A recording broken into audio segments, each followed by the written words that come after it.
Archie Manning's first game as Texas starting quarterback got off to a rocky start. But it didn't last long.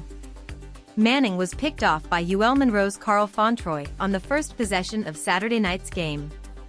But, as expected, Manning, the son of Cooper Manning, the grandson of former NFL quarterback Archie Manning, and the nephew of Super Bowl-winning QBs Peyton and Eli Manning, turned it on from there and led Texas to a 51-3 rout at Darrel Royal Texas Memorial Stadium in Austin, Texas.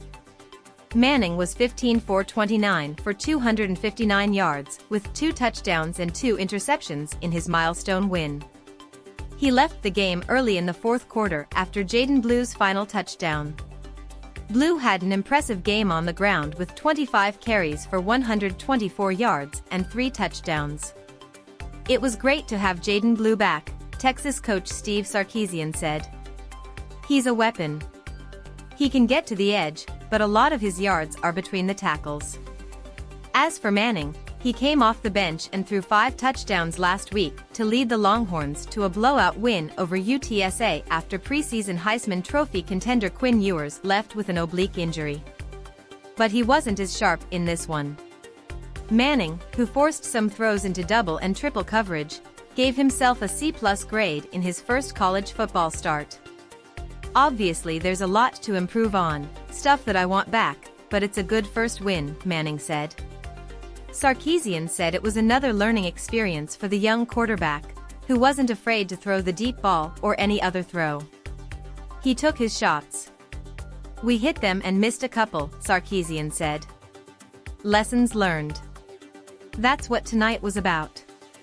Texas played its final non-conference game before it starts its first SEC schedule at home next week against Mississippi State. "The preseason is over," said Sarkisian, who suggested Ewers will return to the starting role when healthy. "We don't need to do anything different. The guys know that when we do it right, we can perform at a pretty high level." The Longhorns also received some hopeful news on Saturday regarding Ewers' injury status. Ewers is on track to return in a couple of weeks for the Red River rivalry game against Oklahoma on October 12, according to ESPN's Pete Thamel. "The overwhelming expectation is that he will be back in that game barring any setbacks," Thamel said on the network's College Game Day show. "If that's the case, that would mean Manning would get one more start next week against Mississippi State. After that, Texas has a bye before heading into its showdown versus Oklahoma."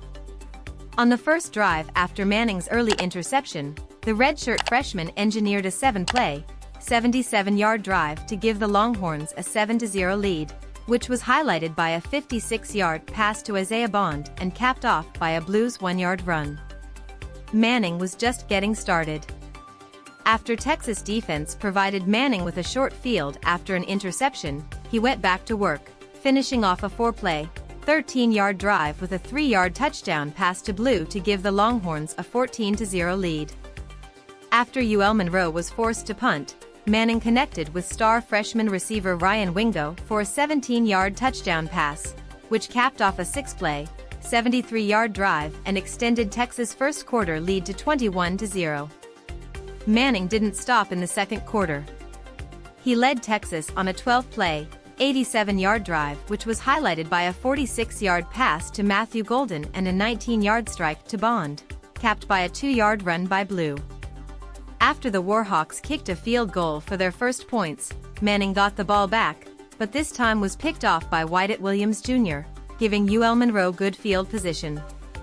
But the turnover didn't prove costly as the Longhorns blocked Max Hunter's 45-yard field goal attempt to close out the half. Manning closed out the half 11 of 21 for 214 yards with 2 touchdowns and 2 interceptions. Manning and the Longhorns scored another touchdown in the third quarter, primarily on the strength of Blue and the running game to take a 35-3 lead. Texas then added a safety to take a 37-3 lead into the fourth quarter.